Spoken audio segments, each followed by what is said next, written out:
Hey Internet! It's peanut butter jelly time! Peanut butter jelly time! Welcome to Worldview Everlasting, your favorite YouTube addiction.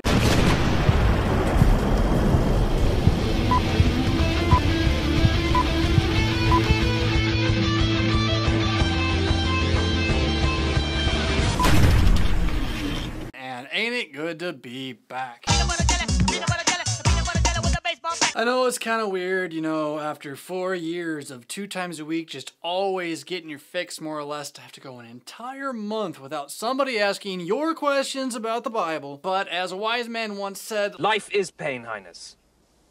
Anyone who says differently is selling something. you know, and I'm looking at you, Amanda Engelhart. Yes, I am. Inside joke, but everyone who knows, knows. Good boy, good pedal. Good boy.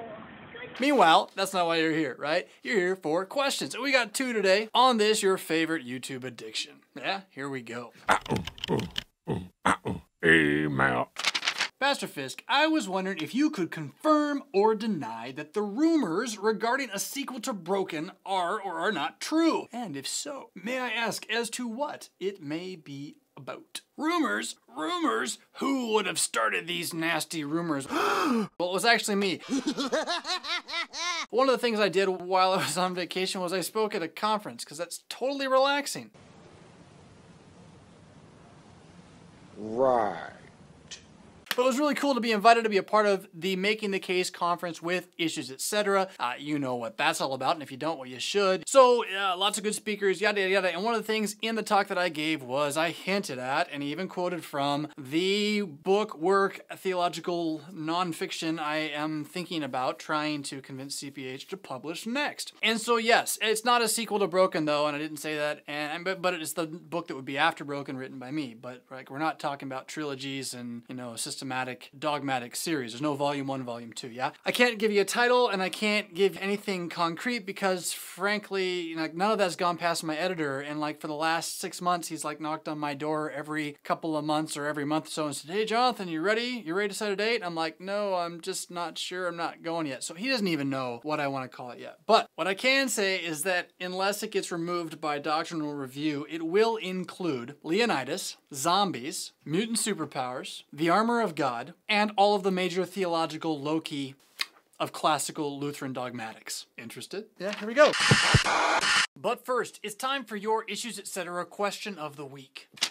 Pastor Fisk, I once had an LCMS pastor of mine say he would never preach on Proverbs because it is all law. Is that right? Proverbs is part of the whole counsel of God, is it not? What is a Lutheran approach to rightly handling Proverbs? This is a fascinating question, particularly if you are coming from an evangelical background, where Proverbs is often put like on the same level as the proclamation of Jesus' resurrection from the dead, like as if the Proverbs are sort of commandments we're supposed to follow. Now, I can't exactly speak to your LCMS pastor and where he was coming from, but I can say that Proverbs is not a to-do list for Christians, but that doesn't mean that Christians should never hear it taught, or that it doesn't have a place in preaching, or that it's all law and there's no gospel at all. But I mean, if you do a Google search for the Proverbs 31 woman, I mean, woe to you, catastrophe for your soul really does await with what you're gonna find. And you will hear people say Proverbs 22:6, train up a child in the way he shall go, and when he is old he will not depart from it, as if it's some sort of magic commandment by which if you teach your children there's no chance they'll ever fall away, when that's just not the case. Proverbs are not promises any more than they are in fact commands. Proverbs are wisdom. More what you call guidelines than actual rules. They're like the pirate code for Christians. Sorta, not really. But rather than try to explain that here, Issues, etc., talk radio for the thinking Christian, did a 2-hour block a few years ago during their Issues, etc. 24 series on the book of Proverbs with Professor Andrew Steinman. It's a great overview and a good place to start, to not only see how to handle Proverbs rightly as a Christian, and, you know, therefore as a Lutheran, if you want to know what the Bible actually says, including that insight of the gospel that's just tucked in there, particularly in chapter 8. The word became flesh and dwelt among us and all that, yeah? Alright, so Dear Pastor Fisk, everywhere I see this coexist bumper sticker that is made up of the symbols from different religions, and I can't help but feel that the clash of different ideologies makes the sticker an impossibility. Am I wrong in rejecting the idea of coexistence as it is presented? Yeah, not just a bumper sticker, but like Protestant heartthrob Bono of U2 took this really famous picture a few years back with him wearing it as like a mask or a blindfold so that he could, if I'm getting this right or remembering it correctly, as if somehow our eyes have to be blind to the differences of others and we just got to coexist with each other. Oh, where do you begin? I know where we begin. We begin with the idea that tolerance as a virtue started with Christianity, and that none of the other world's religions in general, with the exception of the ones that don't teach anything at all, actually teach tolerance. You know that really nice, gentle, sweetheart, new agey thing where everyone's talking about how we're all going to the same place anyway, that originally was called Hinduism and was in India? Hinduism is one of the most violent religions on the planet. It's in a major clash in India with Islam, another major violent religion on the planet, over the truth of their religion. The idea of tolerance as a virtue, that I will, as a human being, consider your being wrong not a reason to hate you, is more or less the Christian idea of charity that didn't really exist apart from Christ, at the very least in Western thought. Instead, what you had was paganism, which was more or less, are you different than me, then I conquer you, or you conquer me, and one of us ends up a slave. Now, again, I'm painting with a broad brush here. Okay, now with a large brush, I'm just going to take and pull that down, just to take off all that excess loose paint. But this whole coexist sticker, and you gotta realize this, the point of this sticker and this propaganda is to sucker punch Christianity in the face. Even worse than that, like to slow poke them right in the eyeball and say, nah, Christians, you're so hateful, look, you should coexist. And it's kind of silly that they're taking Christianity and then trying to use the values of Christianity to attack Christianity. If you are gonna philosophically argue against somebody else's religion, you need to do it from your ground point and not from their ground point. You can't use their virtues as if they're yours when they're not actually yours. Now, who are the ones pushing the coexist mentality? That is, which religion is the one that's actually preaching its religion as this coexist idea? Well, if you look at the original coexist sticker, it's probably the one connected to the peace symbol in the hippie movement, the New Age movement, and or the yin yang, although I wouldn't want to like slander the yin yang because it is a little bit more authentic and ancient of an idea as opposed to this, well, hippie progressive socialist and basically set up for fascist mindlessness. Sorry, boomers. I mean, really. But it's not just the boomers. It's like everybody. We all are buying into this now, and it's totally ridiculous that we're so dumb as to not realize that the very fact that you're putting a bumper sticker on your car that says coexist means you're not coexisting with somebody, the one that you're attacking, which is the T in the coexist, the Christians that you want to shut up and never have any ideas, so you're not willing to coexist with them. And this is the problem with tolerance, quote unquote, in our present day. Tolerance used to mean, back when it was a virtue, that even though I might disagree with what you say, I will defend your right to be having your view, even though I think it's wrong. Whereas today, tolerance means, shut up! You're wrong, I'm right, yeah? But you're hateful and I'm not. So be quiet, you. Will you shut up? Person with mean ideas, right? And this is how something can happen like when the Supreme Court rules that a private employer doesn't have to buy abortifacient medication for their employees if they don't want to, like the employees would have to buy it for themselves. People are throwing out tweets there about how this is effectively the second coming of the Dred Scott decision, right? You know, that one where they decided that black people were 3/5 of a person. You know, I don't think it means what you think it means. Perspective here is getting a little skewed in our day by this tolerance of the tolerant coexisting religious worldview that I can't really summarize as anything more than hippieism. And if you study the movement of hippieism, it's actually socialist fascism. Not fascist like you're a bigot, I'm just calling you that to say you're wrong, but what fascism actually is trying to do. Bind the people together into a fasci, a bundle of sticks that cannot be broken, and you only do that by having them never actually question anything because they can't be different at coexisting in their little bundle of sticks, right? All right, but there's all these other problems with the coexist thing too, like the fact that several of those major religions in the coexist thing, by the premise of their religion, cannot cease to believe what they believe, right? Coexist doesn't mean live together and not kill each other. It means we're all right, according to the bumper sticker's worldview, but we can't do that. Now, Islam actually has has a mandate to force the entire world to submit to its laws, which cover everything from political governance down to your daily life, not to mention how you worship, and it's all revolving around Muhammad being the prophet of God and the final and last and only prophet of God, and his words being kind of and total final. And it can't coexist with anything that doesn't submit to it, by definition. Then you got the silly attempt to make paganism kind of fit in there with the pentagram as the dot on the I, which, you know, is just bad art, because it's not an I, it's a circle. It's an O. It's really small. Paganism is such a broad picture. You don't. I mean, are you including human sacrifice in this? Should we coexist with the human sacrifice? Because if you want to talk paganism, like that's part of it. That's part of its history. You know, there's life in the blood. You're after the mojo in the enemy that you killed. Eat his throat and his heart. All this stuff, right? Now, granted, today's hippie pagans are more about like sacrificing fruit and like praying to the moon goddess while they have orgies. And you know, I'm not an expert on this, so I'm sure there's some pagans out there that don't do that. And there's nice pagans. So there's that whole thing, the fact that paganism has a history of human sacrifice. There's the fact that Buddhism and the yin-yang ultimately means that nothing actually exists at all, and we're all moving back toward nirvana, which is a non-existence, not coexistence, non-existence. And this gender equality, like LBTG, sort of, but not really. Like, if you look at the E for equality, it's a mono-neutered, like, dual, well, hermaphroditic image that's not a religion, but, like, even in the any way, shape, or form of it. But if it has any, like, showing in the public world today, it simply refuses to coexist with, like, say, employers who don't want to buy abortifacients for their employees. Like, there's no coexistence going on there. And so notice how in this supposed gender equality becoming one is actually against the coexistence of masculine and feminine, and they attempt to mash them together into a non-existence at all. So it doesn't matter what you're born or what your parts say you are, you can't be you. You can only be what you want to be, right? Let me say that a different way. There was an article that made its way around Facebook a little while ago, and this was not a joke. This was a real article published by, I forget which magazine. It was an online magazine, but it was advocating that we should stop declaring human beings to be boy or girl at birth, because this is essentially a violent act upon them, which steals from them their right to decide for themselves what gender they are when they come of age and figure it out, right? That would be not coexisting with diversity. That would be rejecting diversity in favor of homogeny. Hate to break it to you, but that's really what's going on there. It is the destruction of the actual diversity and the refusal to coexist with the diverse reality that God himself has made us to live in, yeah? Now, okay, if you don't believe in God and you're not a Christian, you don't have to believe that, but if you're going to coexist, I guess you got to coexist with me believing that, don't you? Yeah, like you can't even tell me to be quiet. And if you tell me I'm hateful, you are not coexisting with me. Deal with it.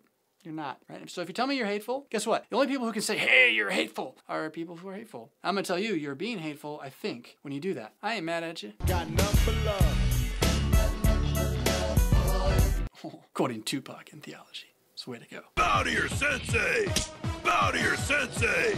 And you got Judaism, which is a pretty peaceful group unless you're talking about their relationship with Islam, and they're trying to maintain the nation state of Israel. And then you got Christianity, which again, by virtue, in all of its history, when it's actually practiced as a religion, coexists in the temporal realm with everyone, because we're not actually allowed to take vengeance for ourselves. We have to wait on the Lord to judge all according to their own works on the last day. However, Christianity cannot coexist philosophically with any other religion, because Christianity is the belief that all religion is fulfilled in Jesus, the one man from Nazareth, and in him alone, like literally his physical flesh and blood nailed to a cross on a tree outside Jerusalem 2,000 years ago. And so mentally or rationally or philosophically, the idea that that alone is salvation for the entire cosmos cannot coexist as an idea with the idea that that is not the salvation of the cosmos. But thankfully, the religion does not say we should go like not coexist in life with people who disagree with that. That's the part that the bumper sticker's against. It wants Jesus not to be the only way to salvation, but in so doing, it totally ignores the fact that all these other religions actually can't coexist with each other if they remain their religion at all, and in fact, the great majority of them have a strong history of violence built into the religion itself, Judaism being the exception.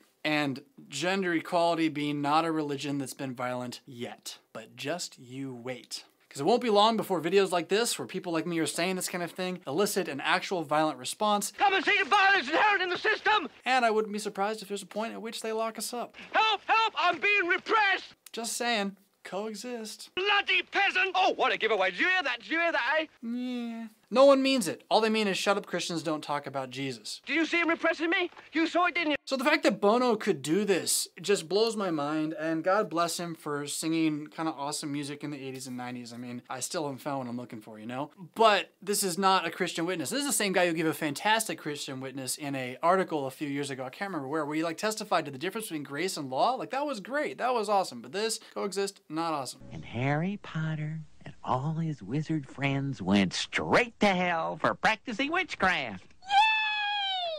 Okay, and I get it. I know that Bono's Coexist doesn't have all of the coexist religions on it. It's just Islam and Judaism and Christianity, and it's an attempt to raise awareness about the tensions in the Middle East and trying to bring about peace in the Middle East. But the problem is this already existed as an idea beforehand, and now as a Christian, you're taking that idea and you're preaching it so that when people see that image, they're not looking close enough to see if the other stuff isn't there, and they're not necessarily getting that it's the Middle East. What they're getting is that you're promoting the same idea. And this is just not so good, you know? The spatula of purity shall scramble the eggs of your malfeasance. So there you go. Can you actually get on board with this as a Christian? No, you can't. To do so is to deny the Christianity. Are Christians tolerant? Does our religion teach the tolerance of ideas that are not true? Like, as in, somebody is an unbeliever and is acting wrongly, like, I don't know, being mean to their friends when they shouldn't be? Like, is it my job to coexist with them in life? My neighbor, like, doesn't take care of his lawn. Do I need to, like, not hate him and try to kill him? Yes, Christianity teaches this. But Christianity, as a confession or a profession of the witness given in the first century to what Jesus did on the cross, cannot coexist with the lie that it didn't happen or that it doesn't matter or that Jesus is not Lord.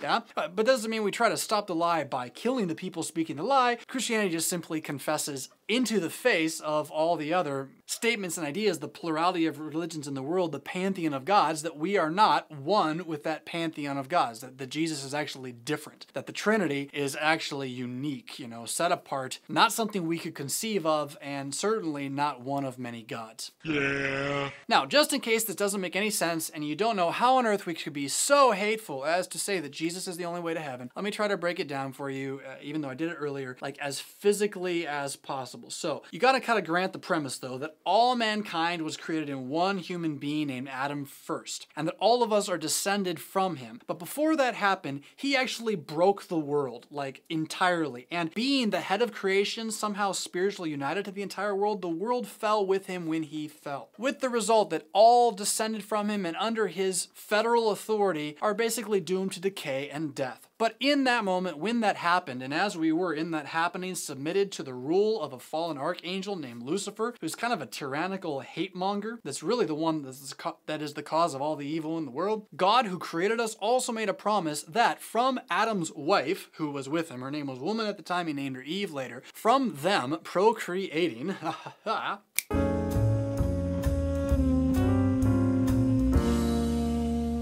they would bring forth a seed, a son, who was going to undo all of this. One man was going to be born of woman someday that was going to fix the problem that Adam had created for all of his progeny. When was that going to happen? Well, Eve thought it was going to be her first son. It turned out to not so much be her first son. There's other additions added to this covenantal promise, such as the promise to Noah and the promise to Abraham and the promise to David. They're all still waiting, and they're all types of fulfillment, but none of them actually see the fulfillment happen until one day it came to pass under the reign of Caesar Augustus that the word went out that all the world was to be taxed. And that really hurt. And so a guy named Joseph, who was going to marry a girl named Mary, and again, you're granting the premise for the sake of understanding, right? Took this woman he was going to marry who he had not had sexual relations with anywhere near like Bill Clinton, like not even close. Like actually, he'd never touched her. They're both like faithful little Jews who would have been, well, stoned to death if they had. He takes her down to Bethlehem, the city in which one of these prophetic promises had said this man born of woman's seed was going to be born, and lo and behold, she gave birth to a boy that had no earthly father. Okay. Well, that's really extreme. Sounds like mythology. Well, it doesn't exactly sound like mythology if you read the text, but nonetheless, we're granting the premise for a moment, right? Why? Why was he born in this way? To be without sin and in fact the Son of God, so that 30 some odd years later, when he was strung up to die on a cross, this one man fulfilling this promise from God of old, and in fact one with that God from of old, pays for the debt debt of evil which Adam had brought on himself, and in so doing creates a second humanity. First by his death, second by his resurrection, so that having defeated death through this entire process, now anyone who's born from him, rather than only being born from Adam, also gets the benefit of that resurrection, that eternal life, and that sinless reality too. For this purpose, he established what we call his church, just his gathering, his assembling of people from every race, every nation, every gender, but not every creed, because the creed just means to believe something. He is assembling from every race, every nation, every gender, people who believe what he is sending to preach, that he has done it here, that he's going to wash you into it with the power of his name, that he's actually going to feed you with a new flesh and blood, a new humanity that will make you descendants not only from Adam, but also from this new Adam, him. If you remember our Greek study on Romans chapter 5 a little while back, we covered this idea that just as death entered the world through one man, so also life has entered the world through one man. This is why we can say that Jesus is the only way to heaven, because he is the only guy who has died and risen again all by himself. And then he says, hey guys, I'm actually God. I did this for you. It's kind of cool. Trust me on this one. And Christians believe that. And so we also believe everything else that Jesus taught us, which is what the New Testament then gives us, and the Old Testament as well, because Jesus certainly affirmed Moses and David and the prophets. Hopefully that kind of puts it in a capshell so you can at least see we're not just being intolerant when we say that Jesus is the only way to heaven. We're in fact proclaiming the radical tolerance of God, who overlooked our former sins and was willing to get rid of them by putting them not on us, but on his son. And when you say, well, I reject his son, therefore you guys are hateful. Well, no, you're being hateful when you say that, and you're being really intolerant, and you're refusing to coexist with somebody who disagrees with you.